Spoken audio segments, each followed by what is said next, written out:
Hello everyone. आज के हम इस लेक्चर में स्टार्ट करने वाले हैं मिसलेनियस एक्सरसाइज। क्वेश्चन नंबर 6 से हम स्टार्ट करेंगे। इससे पहले वाले वीडियो में मैं क्वेश्चन नंबर 1 से लेके क्वेश्चन नंबर 5 तक सॉल्व करा चुकी हूँ। तो क्वेश्चन नंबर 6 देखते हैं। स्टेटमेंट क्या है? The English alphabet has 5 vowels and 21 consonant.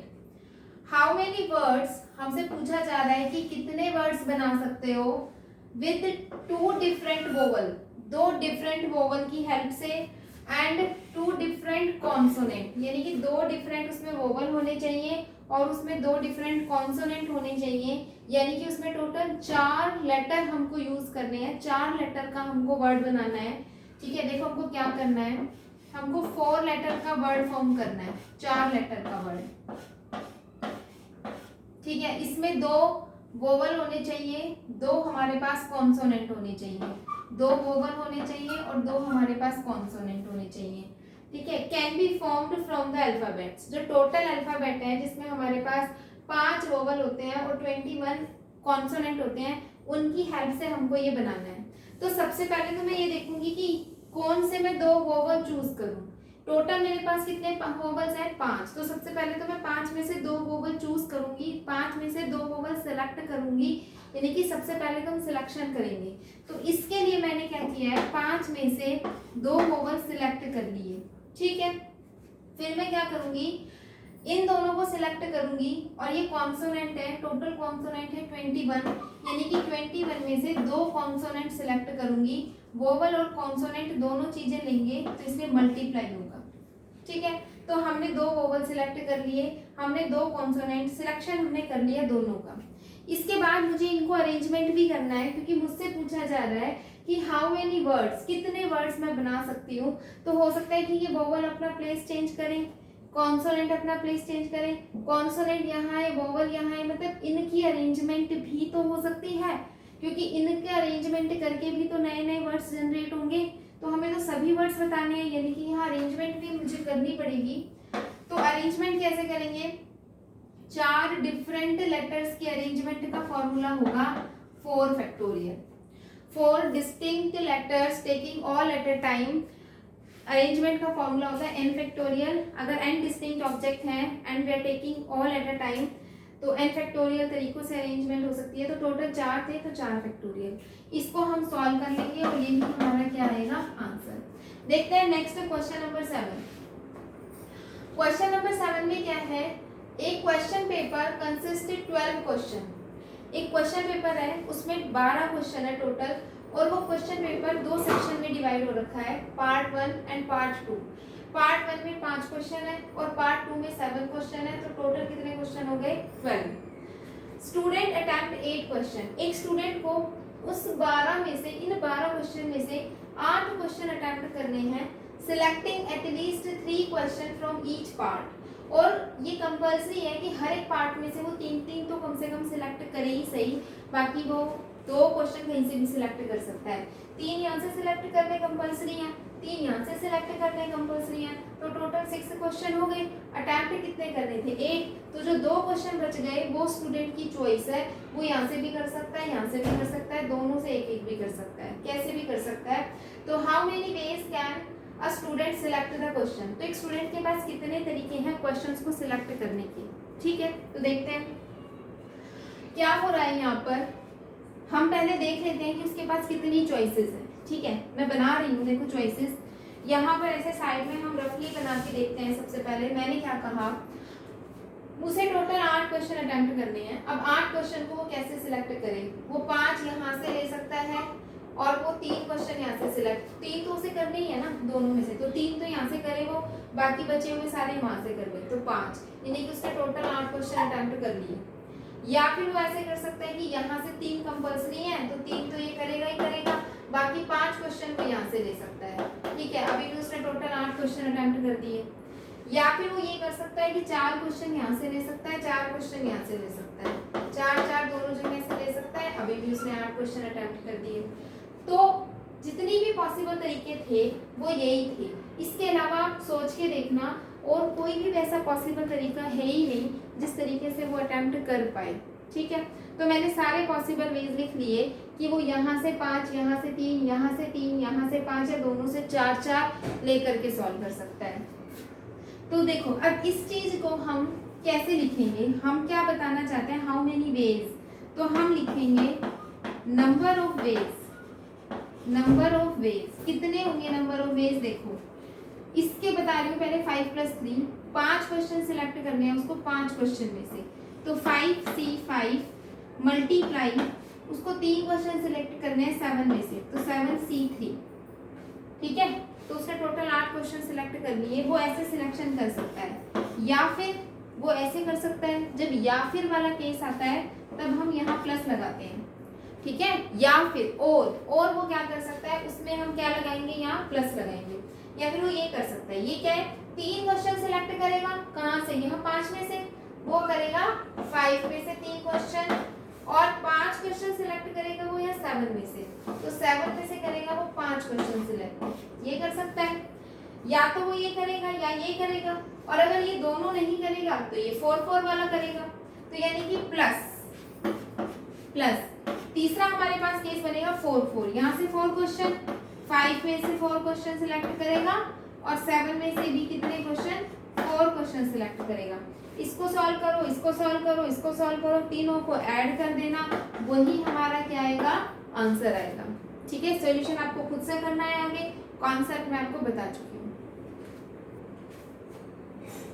8 question start कर रहे हैं। देखो, determine the number of 5 card combination out of a deck of 52 cards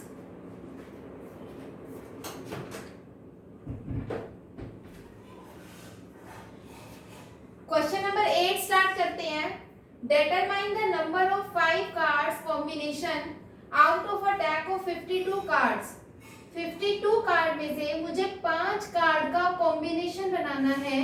if each selection, अगर हर कॉम्बिनेशन में 5 कार्ड हैज एग्जैक्टली 1 किंग, उन 5 कार्ड के कॉम्बिनेशन में exactly एक किंग होना चाहिए, यानी कि इस 5 में क्या होना चाहिए, 1 कार्ड जो है वो किंग होना चाहिए, ठीक है।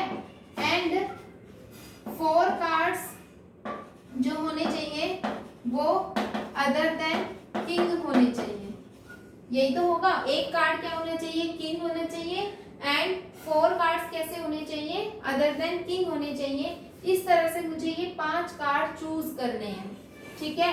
तो देखो क्या होगा, नंबर ऑफ, हमसे क्या पूछा जा रहा है, डिटरमाइन नंबर ऑफ कि कितने कॉम्बिनेशन बनेंगे, तो हम यहाँ लिखेंगे नंबर ऑफ सिलेक्शन या नंबर ऑफ कॉम्बिनेशन,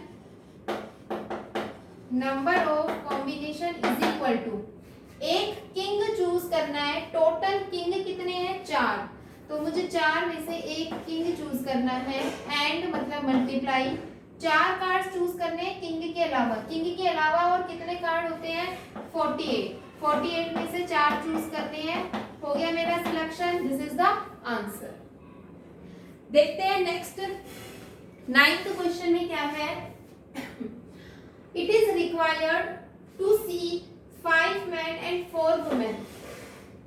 मुझे 5 मैन और 4 वुमेन को सीट पर बैठाना है इन अ रो, एक रो में, so that women occupy the even places, जो वुमेन है वो इवन प्लेसेस को ऑक्यूपाई करे, इस तरीके से बैठाओ।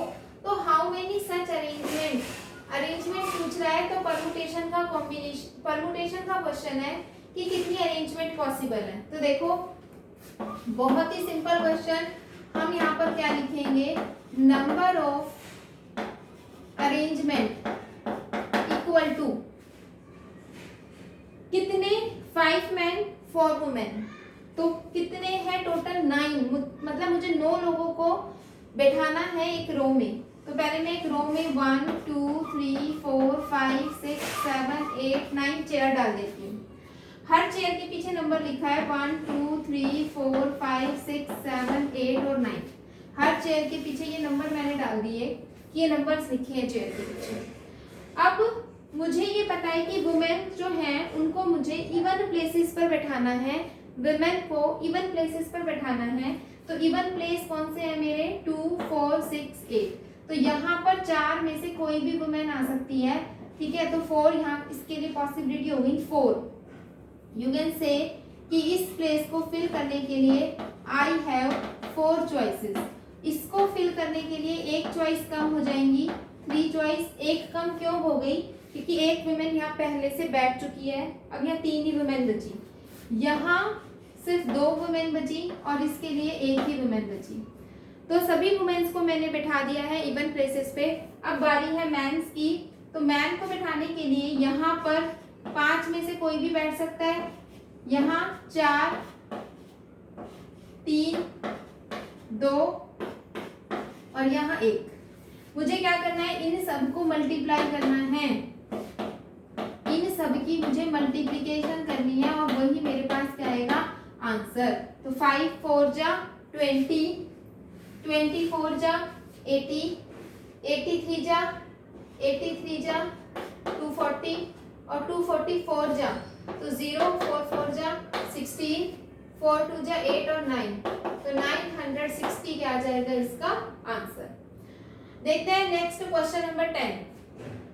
क्वेश्चन नंबर 10 में टोटल 25 स्टूडेंट है किसी क्लास में। मुझे उन 25 स्टूडेंट में चूज करने हैं। किसी एक्सक्यूशन पार्टी के लिए 10 स्टूडेंट्स को मुझे चूज करना है। किसी पार्टी के लिए मुझे 25 स्टूडेंट में से 10 स्टूडेंट को सिलेक्ट करना है। कॉम्बिनेशन की बात की जा रही है, चूज की बात की जा रही है, सिलेक्टिंग की बात की जा रही है। 3 स्टूडेंट्स आइदर ज्वाइन ऑल और नन। उन 25 स्टूडेंट में 3 स्टूडेंट ऐसे हैं कि वो आएंगे तो सारे तीनों आएंगे, नहीं तो एक भी नहीं आएगा पार्टी में। तीनों बहुत ज्यादा बेस्ट फ्रेंड है। एक आएगा तो उसके पीछे पीछे दोनों को लेना पड़ेगा, या फिर तीनों में से एक भी नहीं आएंगे। तो मतलब 3 स्टूडेंट आएंगे तो तीनों इकट्ठे आएंगे, नहीं तो वो नहीं आएंगे। तो how many ways can this chosen? तो इसको हम किस तरीके से चूज कर सकते हैं, कितने तरीके हैं हमको इस पार्टी को सिलेक्ट करने की, ठीक है। तो देखते हैं। देखो टोटल है मेरे पास 25 के 2 ऐसे पार्ट हैं कि 3 बच्चे तो बिल्कुल बेस्ट फ्रेंड है और बाकी 22 क्लास के स्टूडेंट्स अलग हैं। यहाँ पर मेरे पास मुझे 10 बच्चे चूज करने हैं, तो मैं क्या करूंगी?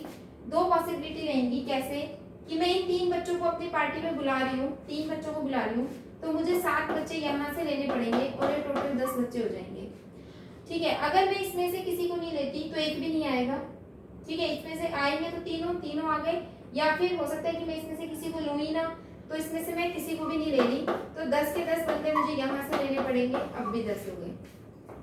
तो ये मेरे पास 2 पॉसिबिलिटी थी। बस अब मुझे इसको मैथमेटिकली अरेंज करना है। तो मैथमेटिकली देखो इसे कैसे अरेंज करेंगे। सॉल्यूशन में आ जाएगा number of ways is equal to 3 choose करने हैं 3 में से, तो 3C3 मल्टीप्लाई 7 चूज करने हैं 22 में से, 22C7 प्लस, या तो मैं ऐसा करूंगी या फिर ऐसा करूंगी। इसके लिए 0 मतलब एक भी लेना ही नहीं है। 10 के 10 बंदे कहाँ से लेने हैं मुझे? 22 में से, 22 स्टूडेंट में से मैं 10 बंदे चूज कर लूंगी। इसको सॉल्व कर लो, इसको सॉल्व कर लो, प्लस करोगे वही क्या आ जाएगा? आंसर आ जाएगा, ठीक है। तो ये हो गया हमारा क्वेश्चन नंबर 10। देखते हैं नेक्स्ट क्वेश्चन नंबर 11 की स्टेटमेंट क्या है। In how many ways can the letter of the word assassination be arranged so that all the S are together? Arrange की बात हो रही है, अरेंजमेंट परमुटेशन का क्वेश्चन है कि आप इसके लेटर्स को कैसे अरेंज करो, कितनी अरेंजमेंट हो सकती है, कितनी पॉसिबल अरेंजमेंट हो सकती है कि सारे एस एक साथ आ जाएं। तो मैं यहाँ क्या कर रही हूँ, देखो यहाँ पर ये जो एस एस हैं 4 ऐसे एक जैसे हैं, तो ये एस सारे एक साथ मैंने लिख दिए। अब ये पूरा एक लेटर बन गया, क्योंकि ये इकट्ठा आना चाहिए ना, तो मैं इसको 1 मान लेती हूँ। इसको मैं क्या मान लेती हूँ? 1।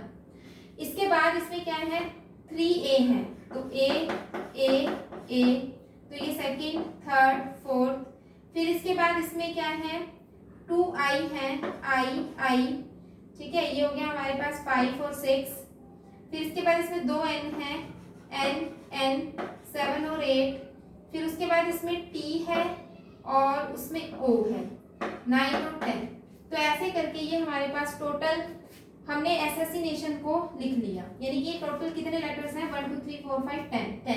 मुझे इन 10 लेटर्स को अरेंज करना है। जब भी क्वेश्चन में कहा जाए कि these particular letters come together, तो उन पर्टिकुलर लेटर्स को हम इकट्ठा लिख के और एक लेटर अज्यूम कर लेते हैं और क्वेश्चन को सिंपल परमुटेशन के मेथड से सॉल्व कर देते हैं, ठीक है ना। तो यहाँ पे मैंने वही किया है। उससे कहा जा रहा था कि सारे एस इकट्ठे आने चाहिए, तो मैंने सभी एस को इकट्ठा किया, उसको 1 अज्यूम कर लिया, बाकी सारी लेटर्स लिख दिए।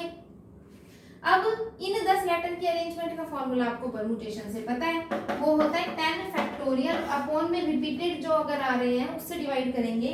तो देखो इसको तो हमने 1 ही माना है, तो इसको नहीं डिवाइड करना।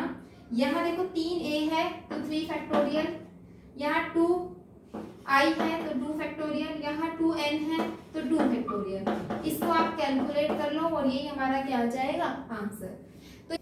तो यहीं पर हम अपनी मिसलेनियस एक्सरसाइज को ओवर कर रहे हैं, कंप्लीट हो चुकी है। सभी क्वेश्चंस हम यहाँ डील कर चुके हैं और आई होप कि आपको समझ में भी आई होगी। यहाँ हमारा चैप्टर परमुटेशन और कॉम्बिनेशन एकदम कंप्लीट होता है एनसीईआरटी से। मिलते हैं नेक्स्ट वीडियो में नए चैप्टर के साथ।